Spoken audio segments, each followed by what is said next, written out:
सध्या गॅसची बर्नर पेटणं, त्यातून अशी आग बाहेर येणं, या सगळ्याची प्रचंड चर्चा सगळीकडे सुरू आहे. कारण आखाती देशांमध्ये सुरू असलेल्या युद्धाचा परिणाम हा गॅसच्या सप्लायवरती झाला आहे आणि त्यामुळे वितरण जे आहे ते पूर्णतः थांबलेलं आहे. केवळ घरगुती गॅसचं वितरण करावं असं सांगत असताना सर्वसामान्यांपर्यंत या गॅसची सगळी वाहतूक जी आहे ती कशी होते असं खूप खोलातलं नॉलेज जे आहे ते व्हॉट्सअप युनिव्हर्सिटीवरती मिळतंय.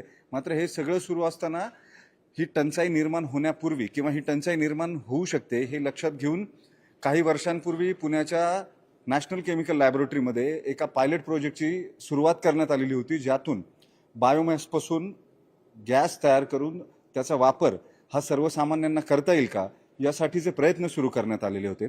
बायोमासपासून कॅटलिस्ट वापरून मिथेन तयार करून जे प्रेशर प्रवासासाठी किंवा ट्रान्सपोर्टसाठी लागतं ते ट्रान्सपोर्टसाठीचं प्रेशर मेंटेन करून या गॅसची वाहतूक करता येईल का, अशा अनेक गोष्टींची चाचपणी झाली आणि त्यातून एका यशस्वी प्रयोगाकडे NCL पोहोचली आहे. हा प्रयोग जो आहे तो आता मोठ्या स्तरावरती म्हणजे मास प्रोडक्शनच्या पातळीवरती जाईल इतकी तयारी पेटंट रजिस्ट्रेशन सहित NCLनं केलेली आहे. आपल्या सोबत NCLचे शास्त्रज्ञ आहेत लेले सर, त्यांना विचारूया आपण नेमकी या प्रकल्पाची सुरुवात जेव्हा झालेली होती साधारणपणे 20 वर्षापूर्वी, तेव्हा काय संकल्पना डोक्यामध्ये होती आणि आता मास प्रोडक्शनपर्यंत येताना या टंचाईच्याच काळात सुखावणारी ही बातमी म्हणावी लागेल. कशा पद्धतीने हा सगळा प्रवास राहिला आहे तुमचा?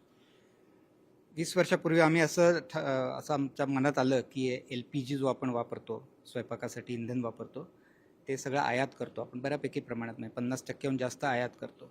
तर पुढे कुठे काही अशा प्रकारचे प्रॉब्लेम झाले आणि LPG आपल्याला मिळालं नाही, तर त्यासाठी काहीतरी पर्याय शोधायला पाहिजे. LPG सारखं इंधन पाहिजे, नॅचरल गॅससारखं नाही. कारण आज भारताच्या कानाकोपऱ्यामध्ये LPG पोचलेला आहे, गॅस पोचलेला नाही आहे.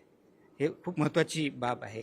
त्याचं कारण काय? म्हणजे ट्रान्सपोर्टची सगळ्यात मोठी अडचण प्रेशर मेंटेन नाही, त्याचे कारण असं आहे की LPG आपल्याला लिक्विफाय करता येतं, त्याचं लिक्विड बनवता येतं, म्हणून तो LPG मधला L जो आहे तो लिक्विफाईड आहे. लिक्विड ट्रान्सपोर्ट करणं खूप सोपं आहे, गॅस ट्रान्सपोर्ट करणं अवघड आहे. म्हणून सिलेंडरमध्ये लिक्विड भरून आपण कुठेही पोहोचवू शकतो.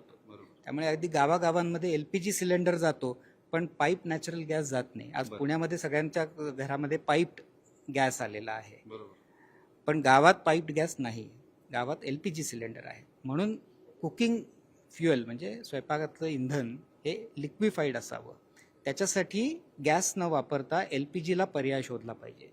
हे 20 वर्षापूर्वी आम्ही ठरवलं आणि त्याला पर्याय हा आहे डायमिथाईल इथर. डायमिथाईल इथर हा मॉलिक्यूल जो आहे तो LPG सारखा आहे, म्हणजे तो प्रेशर त्याला दिलं की तो लिक्विफाय होतो.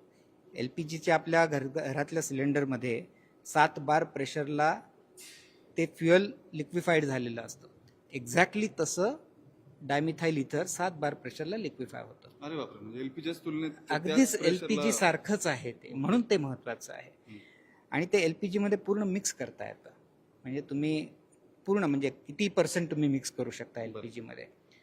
आज ज्वलनांकामध्ये काही फरक पडतो? थोडा ज्वलनांकामध्ये थोडी कॅलरीफिक व्हॅल्यू त्याची थोडी कमी आहे, पण एफिशियन्सी खूप चांगली आहे. म्हणजे पेटवल्यावर त्याचं जे कंबशन होतं ती LPG पेक्षा उत्तम एफिशियन्सी आहे त्याची. त्याच्यातनं पार्टिक्युलेट सूट म्हणजे आपण जे काजळी म्हणतो ती निघत नाही अजिबात. तुम्ही फ्लेम आत्ता बघितली तर एकदम स्वच्छ फ्लेम होती. त्याच्यामधनं नॉक्स किंवा सल्फर ऑक्साईड ह्या प्रकारचेही काही एमिशन्स होत नाही. त्यामुळे ती अतिशय क्लीन इंधन आहे ते. त्यामुळे LPG सारखं LPG मध्ये मिक्स होईल असं, LPGच्या प्रेशरला चालेल असं आणि LPG सारखंच इंधन म्हणून ते उत्तम पर्याय आहे तो. तर प्रक्रियेवरती शिक्कामोर्तब केलंय तुम्ही, यशस्वी झालाय, पेटंट घेतलंय, सगळं झालंय, पण मूळ मागणी पुरवठा यामधलं जे अंतर आहे ते मॅच करायसाठीची पुढची काही कल्पना तुमच्याकडे आहे का, किंवा त्या दृष्टीने कसे प्रयत्न करता येतील? साधारणपणे याच्यावरती किमान 50% रिलाय राहायचं म्हटलं तरी किंवा याच्यावर विसंबून राहायचं म्हटलं तरी आपल्याला आणखी किती काळ लागेल या अशा पद्धतीची मास प्रोडक्शन्स करायला आणि ती पोहोचवायला किंवा त्याचं ट्रान्सपोर्टेशन करायला? मास प्रोडक्शन करायला लागेल DMEचं साधारण 1,500 टन पर डे एवढं तरी मिनिमम आपल्याला मास प्रोडक्शन करायला लागेल.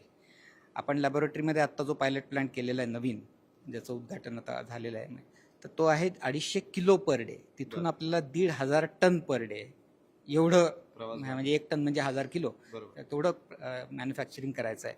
तर ते म्हणजे लॅबोरेटरीमध्ये ते होणार नाही, ते इंडस्ट्रीमध्ये व्हायला पाहिजे. त्यामुळे पण मग बायोमासची अडचण येणार नाही का पुन्हा बायोमास आणायसाठी किंवा तयार करायला तुम्ही झाडाचा पालापाचोळा बगॅस कारखान्यांमध्ये तयार होणार या सगळ्या गोष्टी वापरून ती गरज फुलफिल करू शकू का आपण म्हणजे जर बघायचंच म्हटलं पर्याय म्हणूनच पाहायचं म्हटलं अगदी 50% तर इतका बायोमास सहज उपलब्ध होऊ शकेल का निसर्गाची हानी न होता? भारतामध्ये प्रचंड प्रमाणात बायोमास अवेलेबल आहे आणि त्याच्यापैकी एक पर्टिक्युलर प्रकारचा बायोमास याच्यासाठी जास्त उपयोगी आहे, तो म्हणजे वुडन बायोमास, म्हणजे लाकूड. आपण जो बायोमिथेन बनतो, बायोगॅस जो म्हणतो, त्याला आपण लाकूड नाही वापरत, त्याला आपण पालापाचोळा वापरतो, पानं वेट बायोमास वापरतो किंवा किचनमधनं आलेलं बायोमास वापरतो. जर ह्याच्यासाठी आपल्याला लाकडासारखा बायोमास, हार्ड बायोमास उत्तम आहे. त्यामुळे कॉम्पिटिशन नाही आहे असं माझं म्हणणं आहे की बायोगॅसची याची कॉम्पिटिशन प्रक्रिया एक प्रोसेस आहे ती म्हणजे वेगळी लोकांना फार प्रोसेस पटकन आहे. समजतं हा. पण बायोगॅसमध्ये आणि या इथरमध्ये नेमका काय फरक आहे ज्याच्यामुळे हे जास्त महत्वाचं आहे किंवा याला कॅटलिस्ट वापरून डिग्रेड केलं जातं बऱ्याच गोष्टी म्हणजे कशा पद्धतीनं हे केलं जातं प्रक्रिया साधारणपणे समजून आली सगळ्यांचा आपण जसा गॅस तयार होतो बायोमासची ही त्याचीच पॅरलल प्रक्रिया असं आपण समजू पण त्यात आणि यात प्रमुख फरक काय आहे जी अडचण आहे ज्यामुळे हा रिसर्च हे पेटंट महत्वाचं आहे? डायमिथाइल इथर आणि बायोगॅस हे खूप वेगळे आहेत. बायोगॅस लिक्विफाय नाही होऊ शकत. त्याला आपल्याला मायनस काहीतरी टेम्परेचरला जायला तरच तो लिक्विफाय होतो. डायमिथाइल इथर रूम टेम्परेचरला 7 बार प्रेशरला लिक्विफाय होतो. हा त्यातला मेन फरक आहे. म्हणजे वाहतुकीसाठी जे लिक्विफाय करणं गरजेचं आहे ते याच्यामध्ये अगदी सहज होतं म्हणून मूळ पर्याय. मुख्यतः स्वयंपाकाच्या इंधनाला लिक्विफाय गॅस लागतो, मी मगाशी म्हटलं तसं. त्याच्यासाठी हे मूळ महत्वाचं आहे. म्हणजे हा बायोगॅसशी कॉम्पीट करणारा नाहीये. बायोगॅस त्याचे ऍप्लिकेशन्स आहेत, याचे ऍप्लिकेशन्स आहेत. आपण वुडेड बायोमास घेऊन त्याचं गॅसिफाय करतो, त्याला एक सिन गॅस नावाचा गॅस तयार होतो, गॅसिफिकेशन केलं जातं आणि त्या गॅसिफिकेशन नंतर सिन गॅस नंतर मेथनॉल बनवून आपण डायमिथाइल इथर बनतो. म्हणजे biomass, syn gas, methanol, dimethyl ether अशी ती प्रक्रिया आहे. त्याच्यामधला शेवटचा जो भाग आहे मेथनॉल टू डायमिथाइल इथर, ती प्रक्रिया आम्ही डेव्हलप केलेली आहे.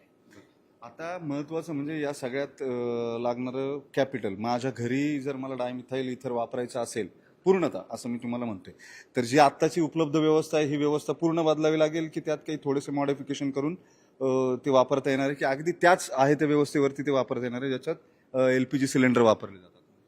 8% जर तुम्ही मिक्स केलं डायमिथाइल इथर LPG मध्ये तर काहीही बदलायला लागणार नाही. गॅस, त्याचं होज, नॉझेल, सिलेंडर, रेग्युलेटर काही बदलायला लागणार नाही. 8% तुम्हाला वाटेल की खूप कमी आहे, पण ऍक्च्युली जर तुम्ही त्याची क्वांटिटी बघितली, भारताच्या LPG मध्ये 8% मिक्स करायचं असेल तर 1,500-2,000 हजार टन पर डे एवढं प्रोडक्शन आपल्याला करायला लागेल. तेवढी व्हॉल्यूम त्याचा आहे. त्याच्या पलीकडे जाऊन तुम्ही 20%पर्यंतही मिक्सिंग करू शकता. त्याच्यामध्ये एक बारीक चेंज करायला लागेल. आपला गॅसच्या सिलेंडरचा रेग्युलेटर जो असतो त्याच्यामध्ये गॅसकेट असतं, तेवढंच बदलायला लागेल, बाकी काही बदलायला लागणार नाही. सो 8 आणि 20% तर कमीत कमी बदलामध्ये आपण हे LPG सबस्टिट्यूट करू शकतो, रिप्लेस करू शकतो. आता शेवटचा मुद्दा, सरकारकडून तुम्हाला या संदर्भात किती चालना मिळाली आहे? तुम्ही जसं म्हणताय अगदी 1,500 ते 2,000 टन प्रोडक्शन करायची क्षमता जर तयार केली आपण तर आपल्याकडे एक उत्तम पर्याय राहील या अशा युद्धजन्य परिस्थितीमध्ये किंवा इतर कुठल्याही क्रायसिसच्या काळामध्ये आपण आपला पर्याय किमान पक्षी शाबूत ठेवून आपली व्यवस्था उभी राहील अशा दृष्टीने सरकार काही प्रयत्न करते किंवा तुम्हाला तसं काही सुचवलंय का सरकार? प्रथमतः हे सगळं संशोधन सरकारच्या पैशांमुळे झालं. हे सगळ्यात महत्वाचं आहे, कारण संशोधन झालं नसतं तर आपण आता इथे उभंच राहिलो नसतो. त्यामुळे सगळं संशोधन सरकारच्या पैशामुळे झालं. आता जो स्केलअपचा भाग आहे, आता जो 250 किलो पर डेचा आमचा पायलट प्लांट तयार होतोय तोही सरकारच्या पैशातनं झालाय. पुढचा टप्पा 2.5 टन पर डे, त्यालाही आम्ही सरकारची ग्रँट आम्हाला मिळेल असं दिसतंय. ह्याच्या पलीकडे पूर्ण प्रोडक्शनसाठी कंपनीजनी इन्व्हेस्ट करायला पाहिजे. सरकारने इन्व्हेस्ट करायची गरज नाही, कंपनीजनी इन्व्हेस्ट करायला पाहिजे. सरकारची फक्त एकच मदत लागेल की त्यांनी अप्रूव्ह करायचं की आता वापरायला लागा, तुम्ही सुरुवात करा वापरायला. सगळं इंडियन स्टँडर्ड झालेलं आहे, सर्टिफिकेशन, व्हॅलिडेशन सर्व झालेलं आहे. वापराची मान्यता सरकारने फक्त द्यावी, बाकी सरकारने ऑलरेडी सपोर्ट केलेला आहे. या किमान आताच्या परिस्थिती, युद्धजन्य परिस्थितीमुळे जी झळ बसते त्याने त्याबद्दल जनजागृती होणं आताच्या काळामध्ये जास्त सोपं आहे. खूप महत्वाचं आहे. सर, तुमच्या सगळ्या टीमचं अभिनंदन. पेटंट मिळवलं या टीमनं आणि सगळ्यात महत्वाचं डायमिथिल इथर हे जे नवं संशोधन आहे, जो घरातल्या LPG गॅसला पर्याय असू शकतो, या सगळ्याच्या मागे ज्या बारीक बारीक तांत्रिक महत्वाच्या नोंदी असतात किंवा गोष्टी असतात, 7 बार प्रेशरला तुमच्या घरातला लिक्विफाईड गॅस हा ट्रान्सपोर्ट करून तुमच्या घरी पोहोचवता येऊ शकतो. इतर गॅस तशा पद्धतीनं ट्रान्सपोर्ट करता येत नाहीत. त्यामुळे जो पर्याय LPGला शोधायचा होता हा पर्याय त्याच 7 बारच्या किंवा त्यापेक्षा कमी दबावामध्ये लिक्विफाय होईल, म्हणजे त्याचं द्रव रूपांतर होईल आणि तो वाहतुकीसाठी सोपा ठरेल. या सगळ्या संशोधनामध्ये हे डायमिथिल इथर जे आहे ते द्रव रूपामध्ये 7 बारच्या प्रेशरला आणण्यामध्ये ही टीम यशस्वी ठरली आहे ते तयार करून.